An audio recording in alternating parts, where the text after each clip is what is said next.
UPAC, tengo que saber que se escribe el ánodo a la izquierda y el cátodo a la derecha, y a su vez que se escribe hacia los extremos lo más reducido. Quiere decir que el níquel 0 está en este extremo y la plata 0 en el extremo contrario. Y lo que se va oxidando se ubica hacia el centro, y el centro está dividido por esa doble línea que significa que ahí tengo un puente salino, un contacto eléctrico. ¿Sí? Esa es la forma por UPAC de representar las pilas. Después me dice que escriba la fuerza electromotriz para esta reacción, o sea, el delta E, la FEM, también se lo llama así, o diferencia de potencial, hacen todos alusión a lo mismo. Y esa diferencia de potencial o fuerza electromotriz para esta pila es igual al delta de 0, ¿sí? Dado por la ecuación de Nernst, ¿no? El delta de 0, es decir, la diferencia de los potenciales estándares para E de cátodo menos E de ánodo. Trabajamos con una convención que resta hacia cátodo menos ánodo usando potenciales de reducción. Si utilizáramos los potenciales de reducción y oxidación sumaríamos, pero sumar un potencial de oxidación es lo mismo que restar el potencial de reducción. Tenemos la ecuación de Nernst, delta es 0 menos 0,059 sobre n, en este caso es 2 electrones circulando, logaritmo de el cociente de reacción, que es la concentración de níquel 2, sobre la concentración de plata al cuadrado. Los sólidos tienen actividades unitarias, entonces no van en la reacción. Para tener el potencial normal, significa que este cociente es 1, entonces tengo que el delta es igual al delta es 0. Eso es todo repaso. Para saber si la reacción es espontánea, lo que miramos es el signo. Si el delta E es positivo, es espontánea. ¿Qué significa un delta E positivo?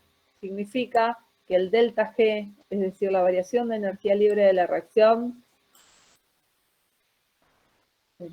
es negativa. ¿Sí?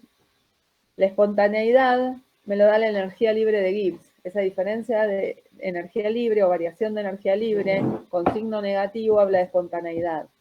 Y delta G se relaciona con delta E, ¿sí? A través de una ecuación que vamos a ver, que el delta G es menos N por F por delta E, entonces tienen signo contrario. Por eso esta diferencia. Con un delta E positivo tengo un delta G negativo y hablo de espontaneidad. Eso es todo repaso. En el problema 6 me vuelve a remontar al mismo ejemplo. Me pide que escriba la ecuación de Nernst. La ecuación de Nernst es la que habíamos escrito y es esta que está acá. Después me dice que indique el delta es 0. A ver, en condiciones estándares yo acá tengo actividades unitarias.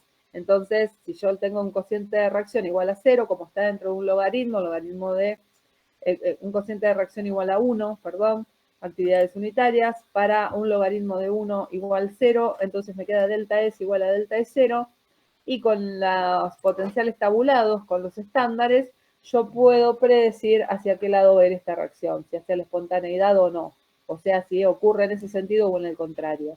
En este caso, para un delta E positivo, hay una reacción espontánea. ¿Qué pasa en el equilibrio? Que es otra de las reacciones, es otra de los ítems que pregunta. Cuando llego al equilibrio, significa que la reacción transcurre de derecha a izquierda a igual velocidad, es decir, que avanza de producto a reactivo como de reactivo a producto. Habla de un equilibrio dinámico, no es algo estático. Eso es que una reacción llegue al equilibrio, lo que nosotros ponemos con doble flecha. Ese equilibrio hace que el delta E sea igual a 0.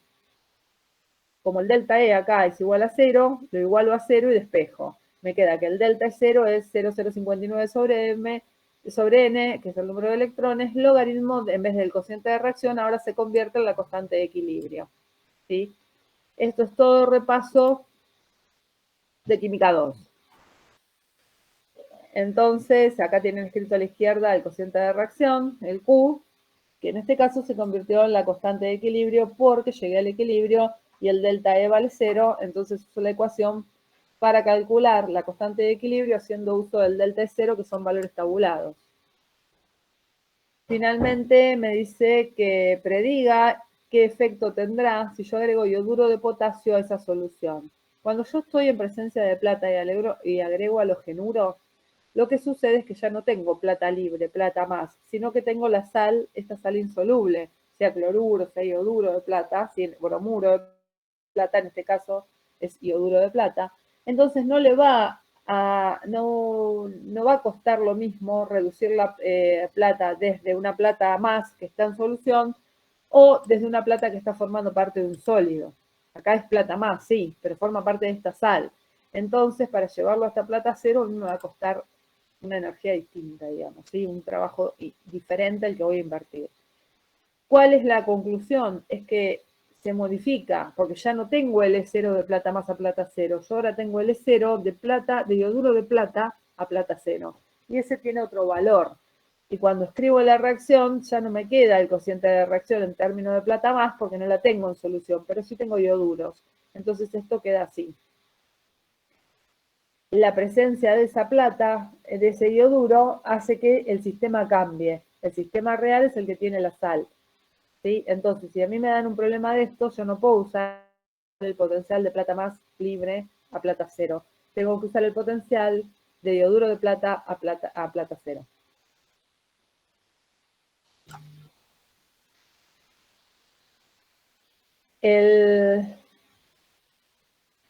Las ecuaciones, ¿cómo se relacionan?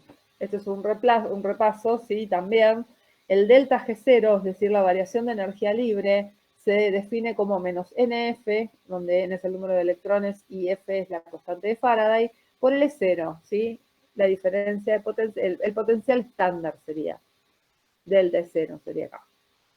El delta G0, entonces menos NF por E0, por ejemplo, de hierro 2 a hierro 3, cuando la reacción es de hierro, cuando la reacción transcurre en este sentido, es una reducción.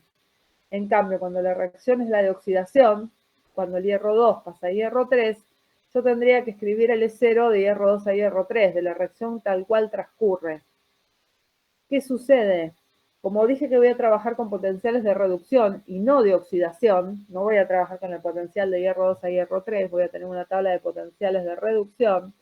Entonces, cuando esté escrita como oxidación, lo que hago es usar el potencial de reducción, pero cambio el signo de adelante.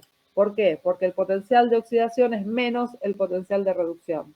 Esa es la relación entre ellos. Es el mismo, pero cambiado de signo. Entonces, si yo uso el otro, cambio el signo. ¿Qué sucede con, y acá les digo, recuerdo las propiedades logarítmicas? Si yo tengo que, por definición, delta G0 es igual a menos RT, logaritmo de la constante, tal cual sucede o transcurre la reacción, si yo tengo yoduro de plata que está en equilibrio con sus iones, tengo el equilibrio del KPS. Entonces, esto es menos RT logaritmo del KPS. La constante de equilibrio es un KPS para esta reacción. Sin embargo, si tengo la reacción opuesta, tengo 1 sobre KPS. Entonces yo podría poner logaritmo de 1 sobre KPS, pero el logaritmo de 1 vale 0 y el logaritmo de un cociente es la resta de logaritmos, por eso dice recuerden las propiedades logarítmicas, y eso sencillamente se convierte en esto que está acá, que es cuando la reacción es opuesta a la de la constante que estoy planteando, simplemente invierte el signo. ¿Sí? Por dos motivos diferentes, acá por definición entre los potenciales y acá por propiedades logarítmicas, porque si tengo como constante 1 sobre la constante, en definitiva es tener el logaritmo de 1 sobre una constante, es tener menos el logaritmo de esa constante. Propiedades de logaritmo que también lo habrán visto en análisis matemático. Volviendo a la química,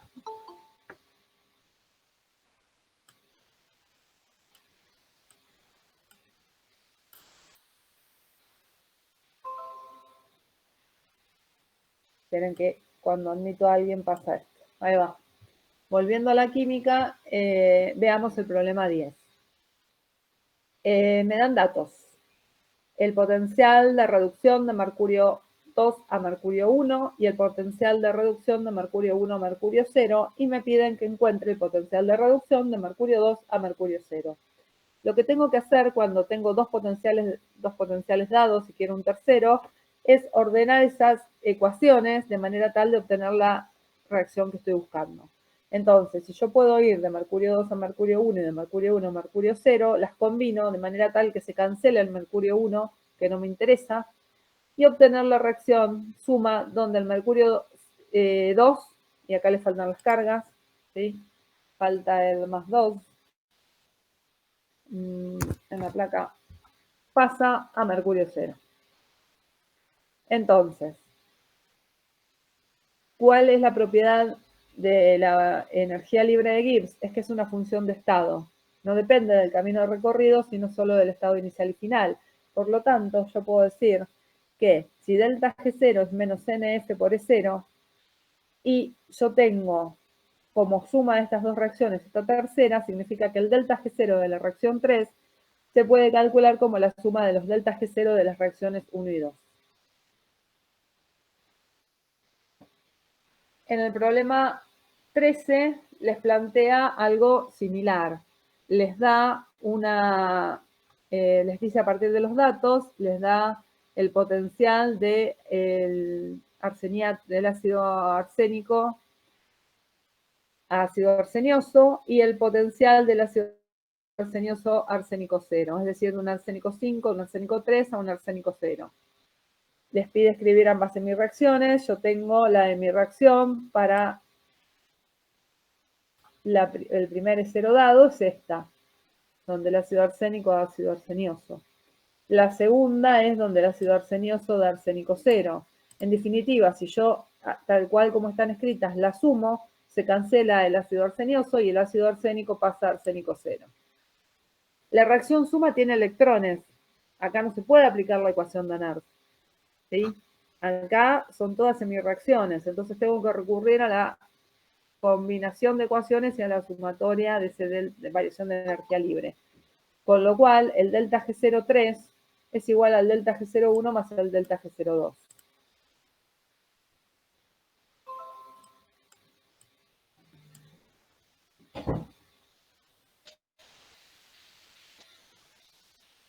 Tienen que sentarse a practicar. Esto de redox, supongo que lo habrán visto con Jorge ayer. Está en la guía, son cosas que ustedes saben de años anteriores, de materias anteriores. Eso es todo lo que les armamos en la placa, por si alguno se trababa o quería consultar, ¿sí?, los ejercicios, cómo se encaraban. La única manera de entender estos ejercicios es sentarse a resolver. Tienen más de álgebra que de química. Acá en esta placa tienen todo el resumen que necesitan para poder resolverlo, ¿sí? Y recordando que es una función de estado, pueden plantear las ecuaciones. Y lo demás era repasar en estas dos primeras placas las condiciones, ¿sí?, para aplicación de la ecuación de Nernst.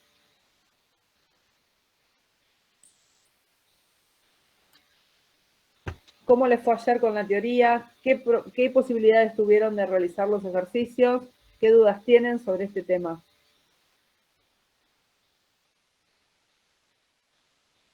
¿Pudieron